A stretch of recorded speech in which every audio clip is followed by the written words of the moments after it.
Alors, Ouais. une petite question, tu as évoqué tout à l'heure, je ne sais pas si je sais pas si on s'est étendu là-dessus, mais il y avait certaines réticences de commerçants par rapport à la contrefaçon. Ouais, Est-ce que tu peux en toucher un mot? Est-ce qu'il y a un risque de contrefaçon?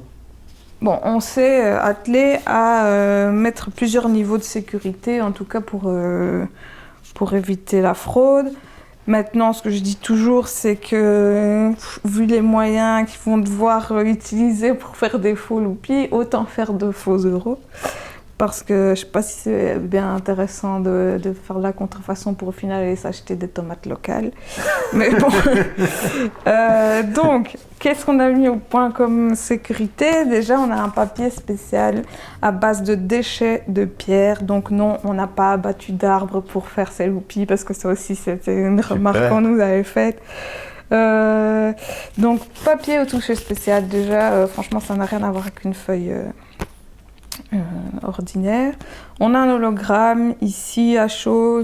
Tout ça, c'est fait avec des machines de notre imprimeur, des vieilles machines, des trucs que c'est pas très facile à trouver. Il y a une petite découpe timbre ici. Un numéro de série. Alors le must, c'est... J'ai pris ma petite lampe UV. Je sais pas si on voit bien, mais... Voilà, on voit pas bien à la caméra, mais en tout cas, voilà, c'est la lumière il y a un bleue. filtre, Il y a un filtre.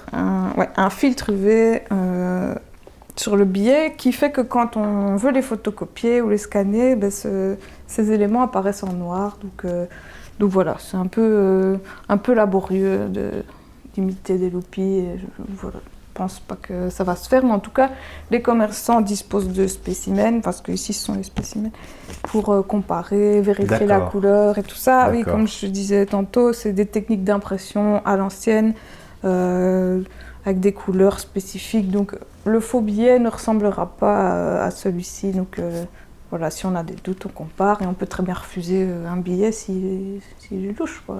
Ok, donc voilà, normalement ça devrait rassurer les commerçants qui ont des craintes par rapport à ça.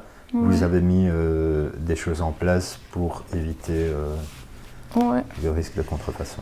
Donc, ce qu'on n'a peut-être pas expliqué, c'est comment on fait pour s'en procurer. Vas-y. Je peux expliquer? Donc voilà, si j'ai envie d'obtenir des loupies, je dois me rendre, j'ai pas de banque loupie, donc je dois me rendre dans une banque spéciale. Ce sont des comptoirs de change, et ce sont nos commerçants qui font ça. Donc on a des comptoirs auprès de 4 partenaires qui font office de banque. Donc, et donc tu vas chez eux. Comment? Tu peux les nommer peut-être. Oui, je veux les nommer. Donc on a le magasin de vin Vinodis à Manage qui fait comptoir de change. On a le Champ de la Terre, épicerie bio à la rue de Bouvy qui fait comptoir de change. On a l'Air du Vrac à Oudin, magasin en vrac bio local qui fait le change. Et on a Rosalie Création, concept store rue Albert Ier qui fait le change. Donc là, vous arrivez avec des euros et on vous fait le switch pour obtenir des loupies, quoi. Donc c'est simple. Et j'ai aussi un comptoir de change sur les marchés artisans locaux. J'ai un petit stand... J'ai mon stand à moi et j'ai mon petit stand loupi à côté, et on peut échanger des euros sur le marché. Donc toi aussi, tu fais le change lorsque tu es sur les marchés, c'est ça? Et c'est pratique parce que les gens parfois n'ont pas de cash, et nous on a un petit appareil pour que les gens payent. Un petit banc contact loupi, quoi. Ils payent avec leur carte et on leur donne des loupis, et comme ça ils peuvent dépenser sur le marché. Et donc voilà. Super. Et donc ces comptoirs de change, ça va dans les deux sens? En fait, le consommateur, lui, ne peut pas échanger des loupies qu'il aurait reçues de sa grand-mère contre des euros. Il peut pas. Donc ça, non. Le change est réservé juste aux commerçants, quoi. D'accord. Voilà. Donc si on va chercher 50 loupies et qu'on regrette, c'est foutu. Faut pas regretter, c'est bien. Moi, je pense que si chacun qui se dit, ouais, c'est vrai que c'est quand même un projet intéressant, si on se dit peut-être que par mois, on veut bien investir 50 euros de son salaire en loupies, c'est déjà un beau geste, je trouve. Oui, et puis on trouve facilement, quand les cafés vont rouvrir, vos 50 loupies vont vite partir. Mm-hmm. Oui, et puis voilà, il y a des commerces Non, il y a plein de commerces. ouais, où on va de toute façon régulièrement et qu'on paye en euros ou en loupi, Ouais. finalement, c'est pareil. Ouais. C'est Ok. pas pareil. Hein. Non, c'est pas pareil, mais je veux dire pour... C'est mieux. non, c'est mieux, d'accord, mais je veux dire pour le consommateur, Oui, c'est pareil. il paye pas plus. C'est quoi, une nouvelle voilà. habitude, donc voilà, on a parfois peut-être peur du changement, mais c'est une chouette habitude à prendre. D'accord. Quelque chose à ajouter par rapport au loupi? Non, j'espère que j'étais claire et que voilà, on a un peu mieux compris tout le sens autour du projet, quoi. Ben, je pense, Ouais. moi en tout cas j'ai mieux compris.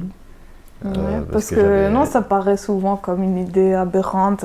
Avec quoi vous venez, votre bêtise et vos billets de Monopoly, c'est ça qu'on accuse beaucoup comme réflexion sur les réseaux. ouais. Donc voilà, ça mérite un moment d'être expliqué correctement pour qu'on Ouais, voit non, un c'est peu vrai les que enjeux. moi j'avais quand même certaines zones d'ombre qui sont.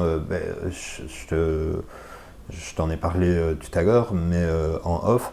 Mais voilà, tu y as répondu, c'est-à-dire que moi je me disais mais pourquoi forcer les gens à aller dans des commerces locaux avec des loupies alors qu'ils peuvent y aller avec des euros, mais il y a quand même une différence. Ouais. C'est là où est réinjecté cet argent et le fait qu'il continue à circuler Ouais. dans l'économie réelle et à un niveau local.